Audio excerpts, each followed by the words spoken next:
کبیر بادشاہ کا عزیز ترین حجام تھا۔ یہ روزانہ بادشاہ کے پاس حاضر ہوتا تھا اور 2-3 گھنٹے اس کے ساتھ رہتا تھا۔ اس دوران بادشاہ سلطنت کے امور بھی سر انجام دیتا رہتا اور حجامت اور شیو بھی کرواتا رہتا تھا۔ ایک دن کبیر نائی نے بادشاہ سے عرض کیا کہ حضور اعلیٰ، میں وزیر کے مقابلے میں آپ کے زیادہ قریب ہوں، میں آپ کا وفادار بھی ہوں، آپ اس کی جگہ مجھے وزیر کیوں نہیں بنا دیتے؟ بادشاہ مسکرایا، اس سے کہا کہ میں تمہیں وزیر بنانے کے لیے تیار ہوں، لیکن تمہیں اس سے پہلے امتحان دینا ہوگا۔ کبیر نائی نے سینے پر ہاتھ باندھ کر کہا، بادشاہ سلامت، آپ حکم کیجئے۔ بادشاہ بولا کہ بندرگاہ پر ایک بحری جہاز آیا ہے، مجھے اس کے بارے میں معلومات لا کر دو۔ نائی بھاگ کر بندر پر گیا اور واپس آ کر بولا کہ جی، جہاز وہاں کھڑا ہے۔ بادشاہ نے پوچھا، یہ جہاز کب آیا؟ نائی دوبارہ سمندر کی طرف بھاگا، واپس آیا اور بتایا کہ 2 دن پہلے آیا۔ بادشاہ نے کہا کہ یہ بتا، یہ جہاز کہاں سے آیا ہے؟ نائی تیسری بار سمندر کی طرف بھاگا، واپس آیا تو بادشاہ نے پوچھا،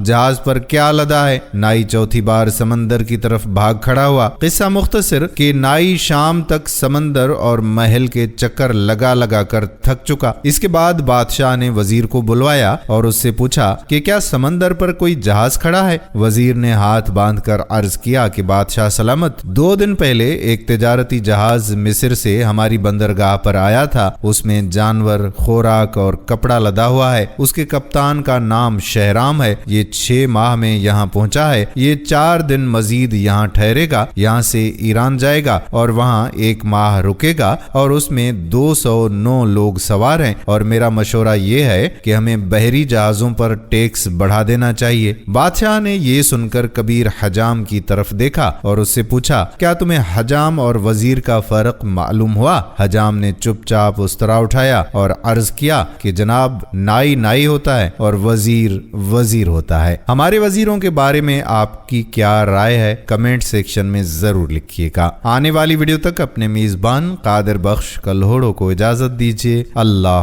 حافظ۔